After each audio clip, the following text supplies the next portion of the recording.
I had this fabric, saw this dress, and decided I just had to make it. I started by drafting the corset patterns. The front consists of 3 pieces, the back has 2, and of course there are 2 sleeves. I spread the fabric out on the floor and began arranging the pattern pieces. I wasn't happy with my first attempt. I really want to minimize fabric waste, so I tried again. Here's my process. On the fold, I placed the center front piece of the corset and the top pleated section, since both of these need to be single continuous pieces. The rest. Next, I arranged the side front pieces and the back pieces. We need 2 of each. And finally, the 2 sleeves. I pinned each pattern piece down and cut them out, leaving a 1 centimeter seam allowance. This is just how I'm used to working. Alternatively, you can trace the patterns onto the fabric, draw the 1 centimeter allowance afterward, and then cut, but I find that takes way too much time. So that covers the cutting stage for the corset. Next, I'll do the first fitting to see how it looks. If any adjustments are needed, I'll tweak the paper patterns first, and only then will I use them to cut the lining. For the first fitting, I need to hand sew or baste the entire corset together. I started with the front panels and then moved on to the side seams to connect the back. Next is the top pleated section. First, I find the center point and mark it, then find the corresponding center on the corset. I baste along the bottom edge, leaving the thread tails long, just in case I pull it too tight and it ends up smaller than the corset itself. I do the same for the top edge, leaving some extra thread there too. After matching the centers, I pin everything in place, distributing the pleats evenly, and then baste it all together.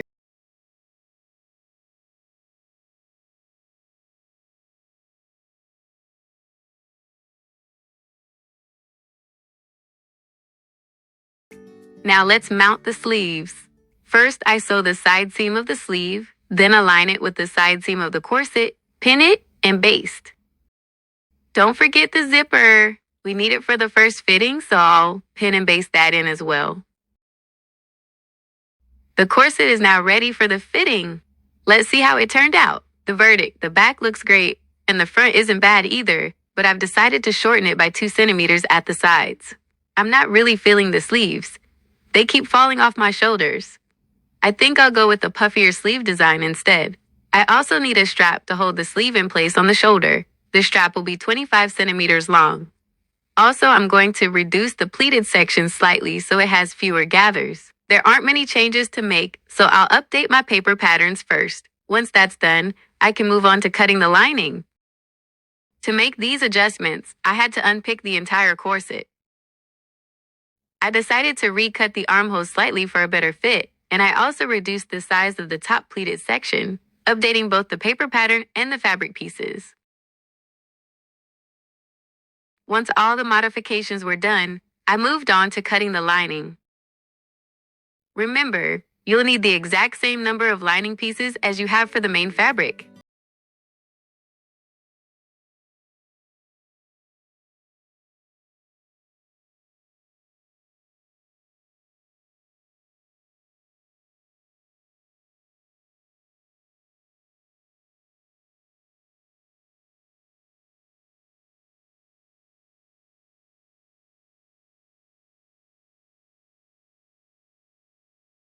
I'm starting the sewing process for the corset, and the first step is the lacing cord. I'm making it as long as possible because I'll also be using it to create the loops. On the center front panel, I measure 2 centimeters at the top and 2 centimeters at the bottom for the seam allowance. I then divide the remaining space equally to ensure all the loops are positioned at the same distance from each other. For the loops to function properly, they need to protrude 1.5 centimeters from the seam so the cord can slide through easily. Adding the seam allowance, I've cut each loop to a total length of 5 centimeters. I pinned them in place and then did a stay stitch to secure them. Next, I joined the front side panels. I double-checked that the loops were perfectly aligned on both sides before moving on to sew the back panels. After that, I attached the top section, which features gathered details made by hand basting. I pinned it first, then stitched carefully to ensure the gathers were evenly distributed across the entire seam. Now we repeat the exact same process for the lining. First, I joined the center front and side panels. No loops needed here. Then, I attached the back and the top section, where I chose to create small pleats pinned in place instead of gathers. Next, I prepared the straps. I sewed only one edge and secured the seam allowance to the lining with a top stitch. I then attached the straps, leaving one side unsewn. This is where the sleeves will be mounted later.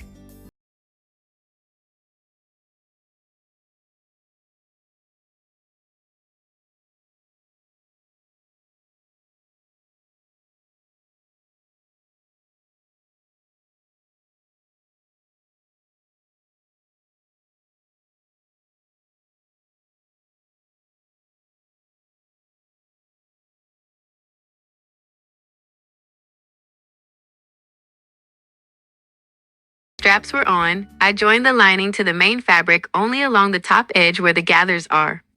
On the lining side, I formed pleats again, though you can also use gathers if you prefer. Finally, I understitched the seam allowance onto the lining to keep everything crisp.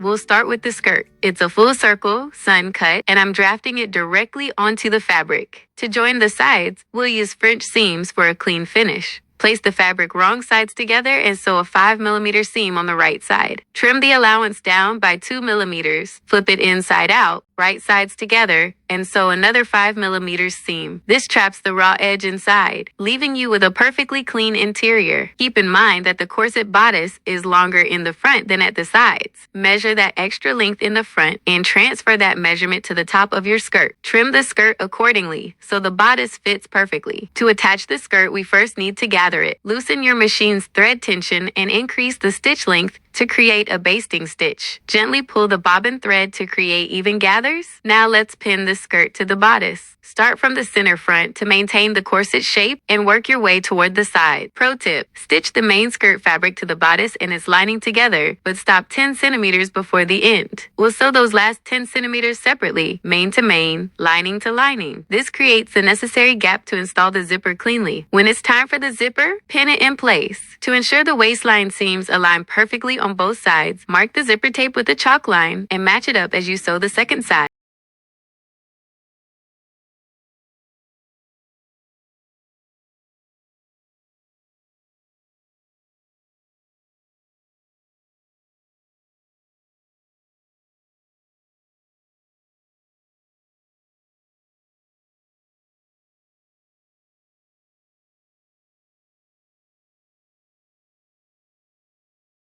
These will have elastic cuffs. Fold the sleeve edge by 6 centimeters and sew a channel on the right side at 1.5 centimeters since I'm using 1 centimeter elastic. Sew 2 decorative rows at 1 millimeter, then finish the raw edge with a tiny double fold hem, 3 millimeters plus 3 millimeters. Add gathering stitches to the sleeve head. Insert your elastic, measured to your arm circumference. Then close the sleeve side seams using the same French seam method we used for the skirt. Finally, set the sleeves into the armholes, starting from the shoulder head and aligning the side seams. Pin, sew, and serge, overlock the raw edges. For the hem, ensure the lining is at least 5 centimeters shorter than the main skirt. Finish both with a delicate 3 millimeters double fold hem, and your dress is complete. The inside looks just as beautiful as the outside. Clean, professional, and no messy raw edges. My opinion, would I wear it? Absolutely. A sun-cut skirt combined with a structured corset bodice is a timeless silhouette. Because you've used French seams and a clean finish lining, the dress won't just look good. It will feel comfortable and high-end against the skin. That attention to detail is exactly what makes a garment boutique quality.